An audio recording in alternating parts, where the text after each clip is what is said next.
Hello, Ucho. Let's see passage 1.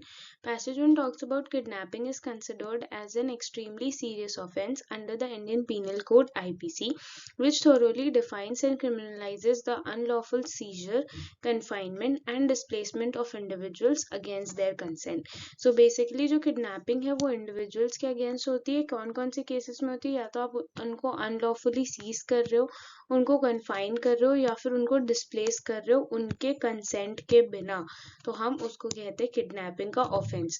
Several provisions under IPC sections 359 to 369 specifically prohibit kidnapping crimes based on intent, targets and severity of exploitation imposed. Legally kidnapping involves forcefully abducting मतलब किसी को भी जोर जबरदस्ती करके अपने साथ ले जाना, and enticing away another person through coercion या किसी को कोर्स करके मतलब उनको धमका के डरा के थ्रेट्स के थ्रू डिसीट करके कुछ कुछ गलत बता के उनके कंसेंट के बिना कहीं और ले जाना leads to kidnapping. It constitutes illegally removing or transporting an individual for an unlawful purpose. अब इसका जो purpose है वो भी unlawful होता है. अगर कोई authorities ऐसा कर रही है तो उसको हम kidnapping नहीं बोलेंगे क्योंकि वो lawfully कर रही है. IPC recognizes two main types of kidnapping from lawful guardianship and kidnapping from India. तो दो चीज हो सकती है, या तो आपको lawful guardianship के बाहर ले जाया जा रहा है तो उसको किडनैपिंग मानेंगे, या तो आपको इंडिया के बाहर ले जाया जा रहा है तो भी उसको किडनैपिंग मानेंगे. The former relates to the abducting minors from parental custody while the latter deals with displacement across national borders. Beyond defining the act itself, the IPC imposes stringent penalties on multiple associate offences stemming from kidnapping. For instance, abducting people for murder, slavery, ransom, trafficking, and forced marriage carries further charges. The law also prohibits buying or selling of humans, especially minors, for prostitution.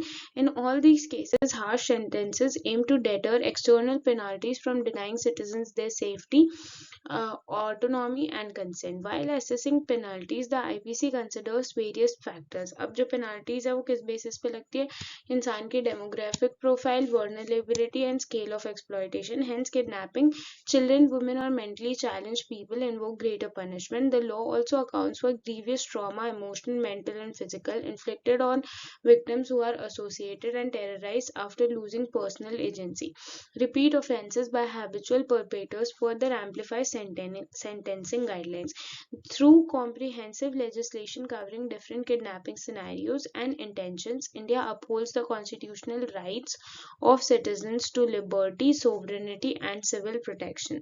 तो India जो है वो constitutional rights देती है citizens को, उनकी liberty को protect करती है, सोवरेनिटी को प्रोटेक्ट करती है और उनको सिविल प्रोटेक्शन भी देती है. Stringent laws acknowledge removing one's consent as among the gravest examples of violating personal rights and dignities. By deterring such exploitation, Indian Penal Code provision seeks to safeguard citizen security and autonomy against internal or external threats targeting the same. Abduction, as defined under Section 362 of Indian Penal Code, involves compelling and inducing a person to move from one place to another against their will. This can be done through forceful means or through deceitful methods.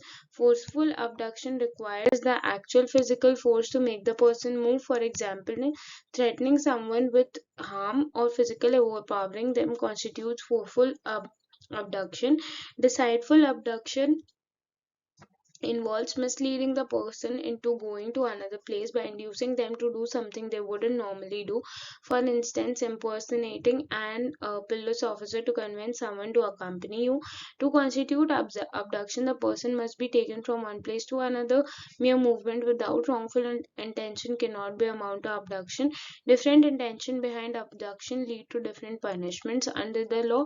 For example, abduction for kidnapping carries a punishment of up to 10 years of imprisonment, while abduction with the intent of murder may result into life imprisonment.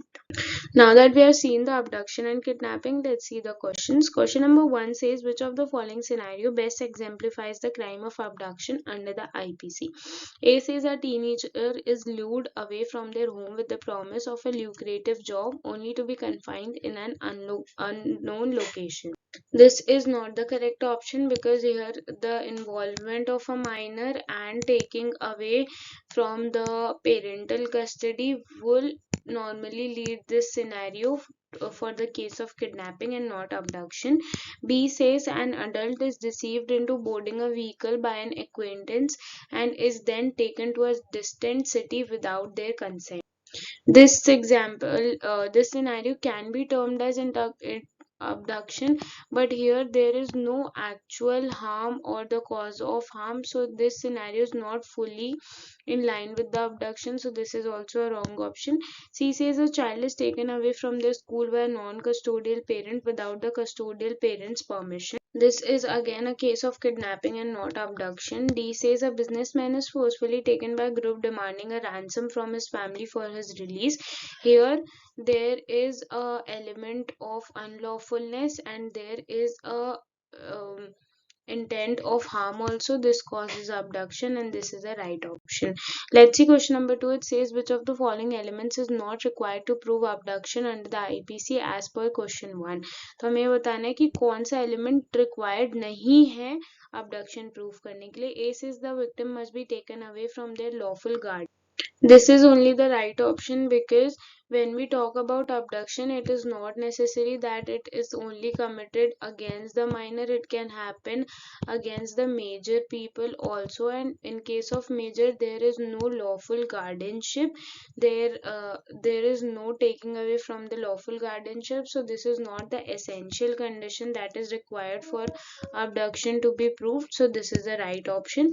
B says the perpetrator may not be using force to carry out the abduction. This is a wrong option because yes, there are the chances that he might or he might not use the force. C says the perpetrator need not necessarily transfer the victim from one place to another. Uh, this is also a wrong option because it will be needed by the perpetrator to do so. D says abduction can take place irrespective whether the means are deceitful or not. Again, an right element, so this is also a wrong option. C, third question says a 5-year-old child Max is taken from the school premises by a person claiming to be distant relative.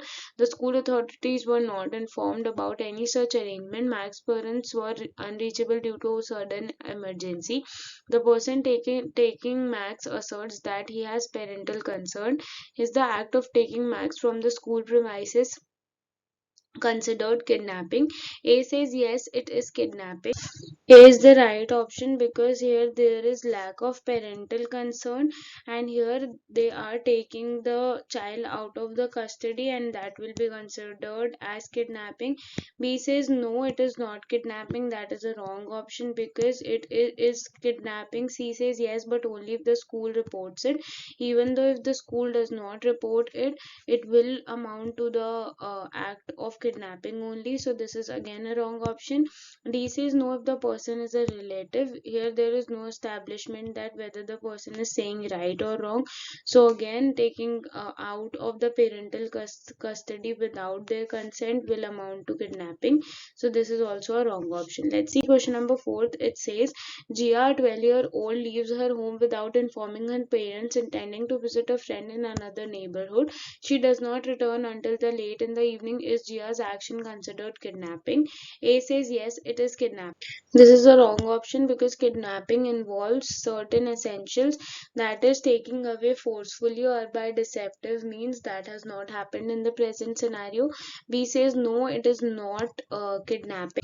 This is a right option because Gia left the home willingly and there is no signs of forceful abduction or deceptive abduction, so it will not lead to kidnapping per se. C says yes if her parents file a report. Even though her parents file a report, this will not amount to abduction because the essentials are not fulfilled. D says no if Gia went willingly. Willingness is considered as an important factor, but here forceful means or deceptive means are also an important criteria. So just because she went willingly does not make it unfit for kidnapping. So this is again a wrong option.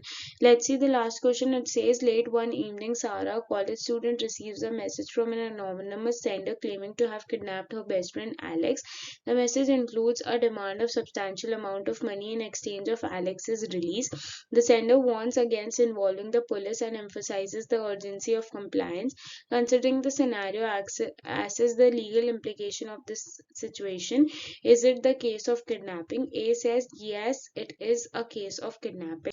This is a right option because here the demand of ransom is existing, not telling the police authority that is lawful act or intention to harm is there, making it a fit scenario for kidnapping.